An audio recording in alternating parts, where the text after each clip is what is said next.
guys that were in the clubhouse. I really felt like we had a great group to be able to win. Unfortunately, we just didn't get those type of results, and that's what's frustrating. That's what always leaves a salty taste in your mouth about it. But at the end of the day, I love my time here. It was a great group in the clubhouse, and definitely enjoyed my time here. Max, even though this is the business, you kind of set down roots here. You bought that house. Mm-hmm. You came here with Steve. You discussed what your goals were. How difficult was it? It was tough, but I honestly appreciate Billy and Steve's honesty in this, and I understand the business of the game. I get it. I get people upstairs have to make really tough decisions, at the end of the day, they're trying to win a World Series as well. And sometimes the difference between an ownership and a player, especially where I'm at in my career, where my age is at, I don't have time to wait around. But I get that what they're doing with this organization, they have the right thought process behind it. And Steve's a great owner about trying to make this a winner here in New York. So I definitely happy to join it, happy to contribute to it. Unfortunately, we wasn't able to be here when for the great moments of it. But they're doing the right things to be able to build a championship ball club in the future. Those decisions had to be made. I had the conversation with them. They were honest and allowed me to make an honest decision as well. When you first heard that, how surprised were you? Because I know you were surprised that the Browns had traded that. How surprising that that's the direction they chose? It's the business of baseball. I get it. Like it's not. Like I don't take it as any sign. It was just a decision that Steve had to make, and that was a decision that he made. And there's decisions around that. Like I said, I'm very thankful that it was honest like that, and we didn't have to have any other type of discussions. It was very straightforward, and very appreciative from both sides of of my time here and what decisions we had to be made. After your last start here, and you wanted to have that conversation with them, did you have an inkling then that their plan was their plan? No. I couldn't share everything that was going on. I was getting text messages from other guys across the league asking me, "Hey, are you going to waive your no trade clause?" I couldn't come out in the media and say that. That's why I said I need to talk to the brass. Like, what is going on? That I was hearing from multiple guys across multiple teams. Am I going to waive my no trade clause? I didn't think I was getting traded, so I knew something was going on, something was up, and so that's why I get to the bottom of this, because the kind of common consensus in the clubhouse at that time was you understood if the team was going to sell up to 23 free agents, but try to reload for 2024. So that's where it became apparent that he's not in charge. How soon after you made that start in baseball team did you talk to Steve? Oh man, it's a blur now. Maybe like a loose conversation on that, but it was really the next day. I think the next day is that's when things were okay. We're talking, and our words mean everything right now. And big boy decisions were being made, and that's when there was no wiggle room. Like what's being said is final, and that's what happened. Max, you're putting in a no trade clause. The reason is so that you can control the process and make the decision as you best see fit for you and your family. Was there any, conversation or moment even after you had those talks where you thought about just invoking it and staying put? It was more pump the brakes. It was more that if 2024 was, we're really going to try to win in 2024, like pump the brakes. You don't have to go to try to win a World Series in 2023. Like we were settled here, we liked it here, we enjoyed our time here, we thought we had a great organization. It was kind of make sure we're trying to win in 2024, and that's what I was really trying to use the no trade clause where I want to have done it. After that, then it was the direction of which team I wanted to go to, and that's when I thought Texas was going to be the best fit for me. So that's how I kind of use the no trade clause. Why do you think Texas was the best fit? Best fit in terms of we're a team that's able to be young enough to be able to win, and for 2024, and still have my family close to Florida as well. Based on what you've heard about their plans for 2024, would you be surprised if they did not go out and get some? I don't know. I'm not going to speculate on that. You mentioned that you enjoyed your time here and you enjoyed the clubhouse. One of the narratives that came out after all these trades was that this clubhouse is somewhat toxic. Have you seen anything at all about that? No, it was not at all. We actually had a great clubhouse. We had great veterans in the clubhouse, everybody included. That's definitely not the reason why we lost. We were a tight-knit group, had a lot of fun together. All this stuff with Burr and I, Burr and I are actually on a better page now than we were when we started the season. So we're much better off than we've ever been. So, that was an announced quote. You never know the context of that, so I don't even want to speculate on it. How so are you guys better off? Or in a better spot? Or? We just are. We're just in a better spot. That's the best way to say it. Max, we asked you guys all year, why isn't it working out? You had a few weeks now removed from being the best. Why do you think, when you look back now, not the same team as last year, but a lot of guys, why was this year such a grind, whereas last year you guys had so much success? I don't know.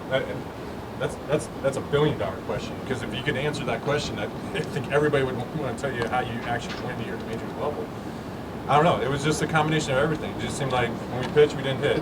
We hit, we didn't pitch. And if we did both, then maybe the bullpen didn't do a job. It was just like a combination of everything, of things just not going right. Everybody, could probably look at themselves in the mirror and say they could have done better. I know specifically myself this year, I wish I would have pitched better. So I don't like to point fingers unless I'm pointing fingers at myself, and I'm definitely going to point a finger at myself. That's what leaves everybody, kind of with a dumbfounding feeling is, you could never put one finger on any one given thing. How disappointed were you when you heard that they were not necessarily playing to compete for a title in 24? Because most of the same guys still the team. Were you disappointed that they didn't say, hey, this is just a one-year one-off, give it a shot again next year? Yeah, that was our wishful thinking. That was kind of what we wanted. That was what the players, what we wanted to hear. Kind of direction that we thought. And that's what we were hoping for. That's kind of how our minds were. That all right. We still believe that we could still find a way to get back into the 23 playoff race. Like, we didn't think we were out of it. I mean, I get where our record was and where we're at in the standings and how we were playing. I'm not oblivious, but in that clubhouse, we absolutely believed we had a team that could win and we could compete with anybody in the big leagues. We just didn't have a good first half, and maybe we could catch fire in the second half. That was our belief. That never changed. Even when things were going south, we weren't playing good baseball. We still had that belief as a collective whole. We had great leadership to hold that kind of line. When you do hear that 23, that they're going to pull the plug on 23, yeah, that's disappointing. But like I said, the common viewpoint amongst all those players was that, okay, let's go for it in 2024. We got the talent here to do it, and it became obvious that wasn't the direction. What was your reaction when you heard Steven Strasburg is announcing retirement? Yeah, a lot of feelings there because of how good he's, how great of a pitcher he is, and you only want health for him so he can go out there and pitch. But obviously his body's not a lot. It just sounds like the pitching has really taken a toll on his body. He's just not able to get his body in the right spot to be able to go out there and compete anymore. For him to make that decision, that's got to be one of the toughest decisions of anybody's life. I love pitching with them. The things that we were able to accomplish, win that World Series together with that team in 19, that'll always be one of my highlights of my life. Hugging them there in the clubhouse at the end, there's nothing like that type of feeling. So for him to have to retire, wish him nothing but the best. What impressed you the most about him? He was a hard, diligent worker. He really, for all the kind of naysayers always want to call him an injury risk. No, he worked his butt off and put himself in a position to be out there. His body just didn't cooperate, it seemed like, to be able to be out there consistently. And so that's what's always, you always want more, but it wasn't from him personally. I grew a great deal of respect for how hard he worked, and that's why I always remember. As it played out in the press, it seemed like there was a deal with Texas, and then you agreed like an hour later. How was it really? I mean, maybe there was a deal earlier than that, and was it there was push and pull between?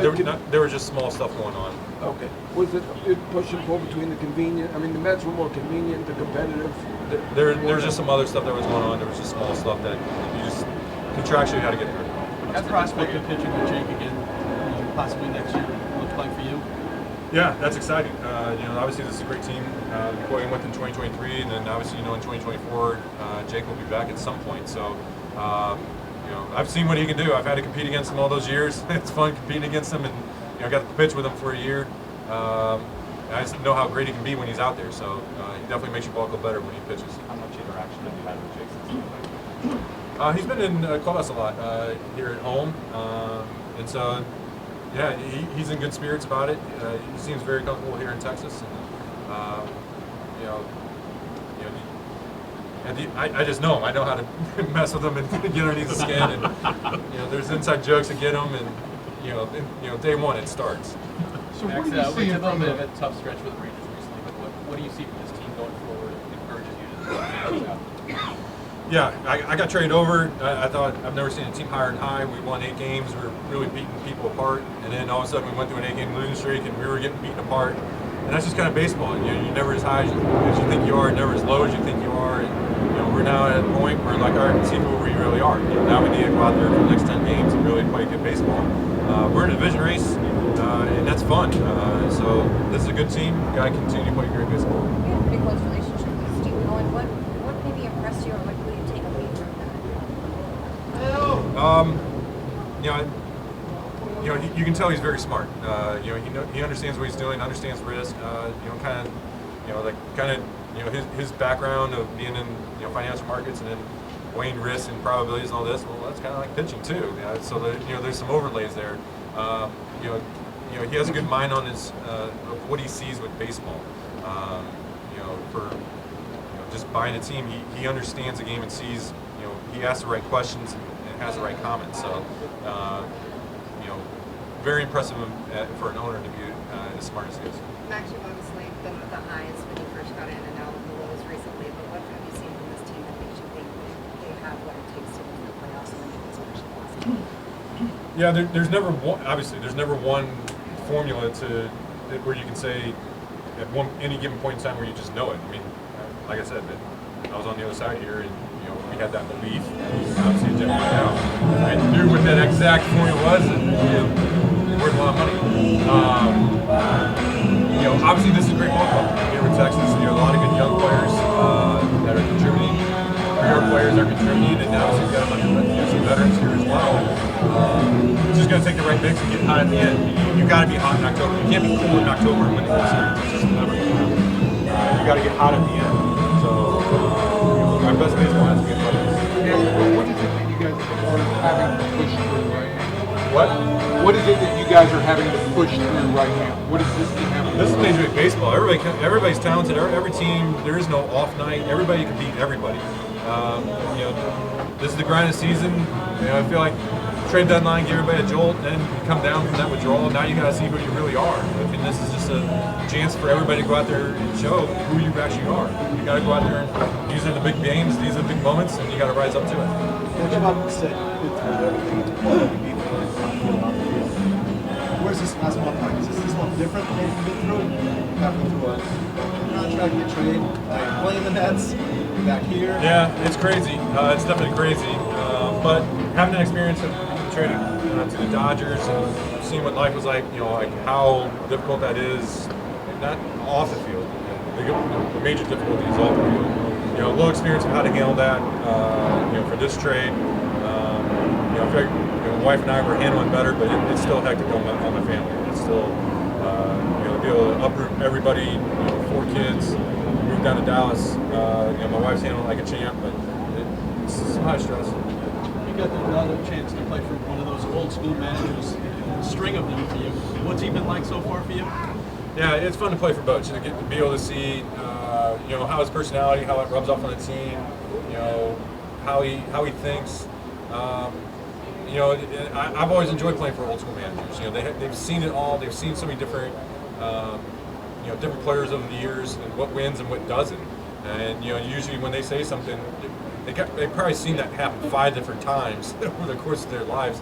And there's a reason why they believe what they believe. And so, you can tell he's a great leader, very calm. Wants to have a very calm presence with the team, and the team responds to that. When you suggested Texas, is it pretty clear? I mean, you have a phone about trading, so it's all up to you. Is it pretty clear that that's what you're going to accept, or were you thinking maybe? John, I'm just not going to get into that. Ready, set? Yeah. Thanks. Yep. You know that our family. Not strong enough for this. Not in playoff Those, period. crazy. Yeah, I used to. I want to get a selfie. Oh. I would pay money to watch each week, Jake. Those captioning? Yeah, you Posted know. on television? I like it better than this man. He means it. Good seeing you. Nice to meet you. Yeah, in person. And Max, thanks for talking.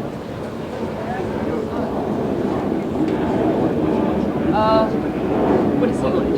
Oh, Hola mis amores, solo paso por aquí para decirles que quiero que se suscriban al canal de las 5 esquinas.